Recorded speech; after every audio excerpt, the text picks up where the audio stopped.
Meu nome é Rafael, eu sou aluno de iniciação científica do LND e eu vou mostrar para vocês como que a gente faz no Excel as análises estatísticas propostas no projeto de pesquisa da disciplina de métodos quantitativos, ministrado pelo professor Vitor Haase. É importante ressaltar que nessa aula a gente vai entrar mais nos aspectos práticos dessas análises, né? E que tem tanto as aulas que o professor gravou, quanto umas aulas extras de alunos de graduação e de pós-graduação do laboratório que vão entrar na parte teórica da análise. Então, começando, a nossa aula vai ser dividida em 3 tópicos. Primeiro, eu vou falar um pouco da construção da base de dados e das variáveis que a gente vai ter nessa base. Depois, eu vou falar sobre a estatística descritiva. E, por último, da análise de correlação. Começando pela construção da base de dados, a gente escolheu uma base de dados de um projeto que já encerrou no laboratório, mas que tem variáveis que ou são idênticas ou se assemelham às que vocês vão ter na base de vocês, o projeto de pesquisa da disciplina, né? Então, começando aqui pelas variáveis que a gente vai usar na análise descritiva, nessa base a gente tem 4, mas na de vocês vão ter só 2 dessas variáveis, que é a variável de idade e a de sexo, né? Além dessas 2, aqui a gente tem a de tipo de escola e a de ano escolar. Seguindo aqui, então, a gente tem a variável socioeconômica, que vocês também vão ter, que é a do critério Brasil. E, por último, as variáveis que vão entrar na análise de correlação, que entra, então, o total de dígitos SPAN, tanto da ordem direta quanto indireta, e a velocidade articulatória medida em milissegundos, né? É importante, quando a gente tem uma base que vai ser utilizada por muitas pessoas, que a gente tenha uma aba extra com as legendas, que a gente especifique o que cada número dentro de uma variável que a gente representou grupos por número significa. No caso, a gente tem as variáveis sexo e tipo de escola que a gente representou por números, aqui a gente pode especificar. Também a gente pode, em variáveis que não está muito claro o que elas significam, a gente pode especificar o que elas significam, né? Aqui no caso a gente tem as variáveis do dígito SPAN, o F representa a ordem direta e o B a ordem direta, e dentro de cada um desses a gente tem 4 tipos de variáveis que a gente conseguiu tirar do total. E agora eu vou explicar o que cada uma delas significa. Então, começando aqui pelo T, o total de tentativas, né? O dígito SPAN funciona da seguinte maneira: a gente tem um item, e dentro desse item a gente vai ter 2 estímulos. Para passar para o próximo item, a pessoa tem que acertar pelo menos um desses 2 estímulos, e assim por diante, até o momento que ela erra os 2 estímulos e o teste se encerra. O total de tentativas, aqui a gente pode exemplificar, é uma pessoa que chegou no item 6 e errou os 2 estímulos. O total de tentativas vai ser as tentativas corretas e erradas que ela alcançou ao longo desse teste. Então, no caso, seriam 12. Já as tentativas corretas, ela exclui as tentativas erradas que a pessoa cometeu ao longo do item. Então, supondo que além dos 2 estímulos do item 6, ela também errou um estímulo do item 5 e um do item 3. O total de tentativas corretas dela cai para 8. Seguindo aqui, então, o CI é o último item correto da pessoa no teste. Se ela errou no item 6, o último item correto foi o 5. E o SPAN representa o alcance dela no teste.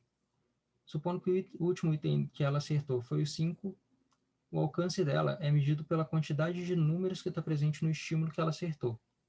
Então, aqui nesse caso, seriam 6 números, o alcance e o SPAN dela seriam 6. Para a nossa análise, a gente vai usar o SPAN como variável. E seguindo, então, a gente vai começar agora a estatística descritiva. Então, aqui a gente está no Excel. Primeiramente, antes de fazer as nossas análises, a gente vai ter que fazer uma etapa dentro do próprio programa para conseguir fazer as análises de um jeito mais fácil. Indo aqui em Arquivo, mais Opções e Suplementos, a gente consegue achar essa ferramenta de análise. Ela vai estar aqui nos inativos, é só a gente clicar nela e dar um OK que ela vai para a pasta de ativos, né? O que essa ferramenta faz? Aqui na aba de dados, ela acrescenta essa ferramenta de análise de dados que vai desbloquear uma série de análises facilitadas para quem quiser usar o Excel para fazer análise estatística, né? Então, começando pela análise descritiva, vamos iniciar pela análise de idade, né? Aqui no intervalo de entrada, a gente clica nessa seta para indicar qual intervalo que a gente quer. Então, a gente seleciona a coluna de idade, incluindo a variável de rótulo, né, que é a primeira, que tem o nome da variável que a gente está utilizando. Se a gente pegou ela primeira, a gente clica nesse quadrado para falar que o rótulo está na primeira linha. Então, o que a gente quer dessa análise? Primeiro, o resumo estatístico, que vai dar para a gente o erro padrão, o desvio padrão, a média e várias outras análises. E o enésimo maior e o enésimo menor, que vai dar para a gente o maior valor e o menor valor de idade que tem nessa base. Se a gente tivesse aqui colocado 2 e 2, ele daria o segundo maior e o segundo menor valor, né? Então, vamos deixar em 1. Dando um OK, vai acrescentar mais uma planilha aqui na nossa pasta. Vou renomear essa planilha para descritividade. E aqui a gente tem os valores que a gente quer para a nossa descritiva de idades, que é o valor da média de idade que a gente tem na nossa base, o desvio padrão e o intervalo de menor e maior idade que a gente tem. Seguindo aqui então a nossa análise descritiva, eu isolei a variável de sexo para facilitar a nossa análise, e aqui eu vou simplesmente usar o comando de contagem para saber a variação na nossa base em homens e mulheres, né? Então aqui a gente coloca contagem se, que é a contagem com algum critério, né? Primeiro a gente coloca o intervalo que a gente quer analisar.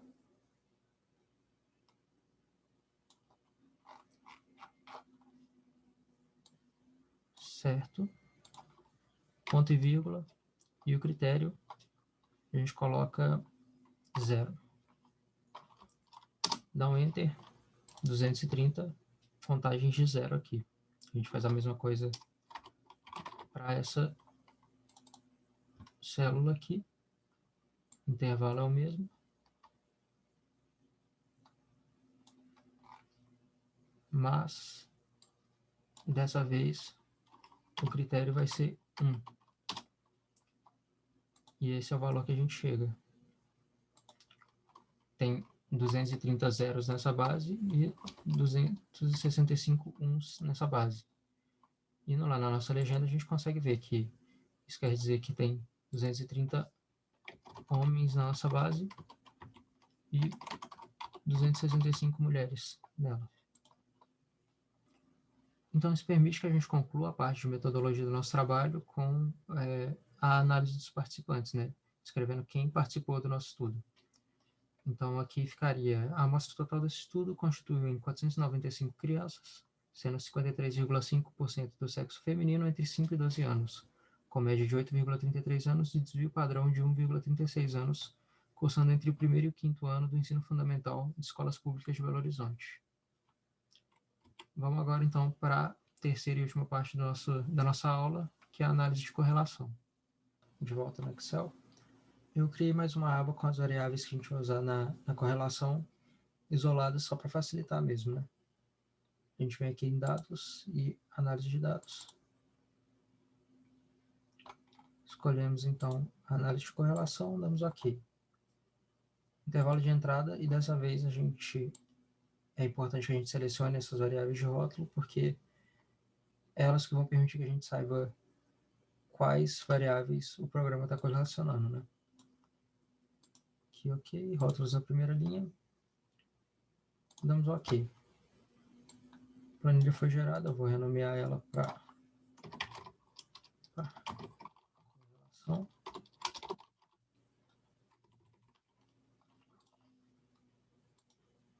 E aqui está ela bem explicada, né? Só que, como a gente viu na aula de correlação e regressão, a gente também precisa do valor de P, de saber o quão significativa essa correlação é. E na análise do Excel, eu não sei por que a correlação não mostra o valor de P para a gente. Então, para isso, a gente vai ter que fazer mais uma análise, que é a de regressão. Dessa vez, a gente vai ter que fazer ela separadamente, né? Então, aqui no intervalo Y de entrada, eu vou escolher a variável do digit span na ordem direta. No intervalo X, eu vou escolher o a variável de velocidade articulatória.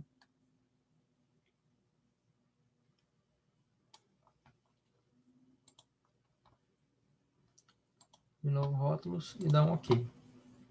Então, aqui gerou a nossa primeira regressão. Vou renomear ela para regressão direto por velocidade articulatória. E o nosso valor de P vai estar aqui, valor de P, number name, que é o nome da nossa variável de velocidade articulatória. Nossa regressão é essa, 0,114. Então agora a gente vai fazer a mesma coisa para as outras variáveis que a gente correlacionou no nossa análise. Então aqui eu finalizei as 3 regressões que a gente precisa para a nossa análise. Começando aqui pela comparação da ordem direta com velocidade articulatória. A gente encontrou o valor de P 0,114. Para a ordem direta e velocidade articulatória 0,259. E para o dígitos com ordem direta e indireta 0,0002. Que a gente pode dizer que esse foi o único valor significativo da nossa comparação. O que não necessariamente é um problema, porque a gente utilizou uma base de dados com crianças muito novas e que geralmente tinha uma aplicação muito extensa com vários testes e que vários fatores podem ser incluídos para dificultar que a gente encontrasse o resultado que a gente esperava, né? Cansaço, idade, enfim. E mesmo assim a gente encontrou o valor que a gente esperava na correlação, que seria o valor negativo, né? Já que a gente está comparando. Quanto mais alto o span da pessoa menos tempo ela demora para realizar a tarefa de velocidade articulatória. Então, quando a gente está comparando um mais com menos, a gente espera que a correlação dê negativo, né? E essa aqui é a forma como geralmente a gente costuma mostrar uma tabela de correlação em algum trabalho científico, né? A gente pode simplesmente demonstrar o quão significante foi a correlação com um asterisco do lado do número do coeficiente de correlação que a gente encontrou. E se a gente tivesse encontrado níveis diferentes de coeficiente, por exemplo, se a gente tivesse encontrado um 0,05 e outro 0,01, a gente poderia representar o 0,05 com um asterisco, 0,01 com 2 asteriscos e colocar isso na legenda, basicamente, né? Mas, então é isso, a nossa aula fica por aqui. Quem tiver alguma dúvida pode mandar um e-mail e agradeço pela atenção.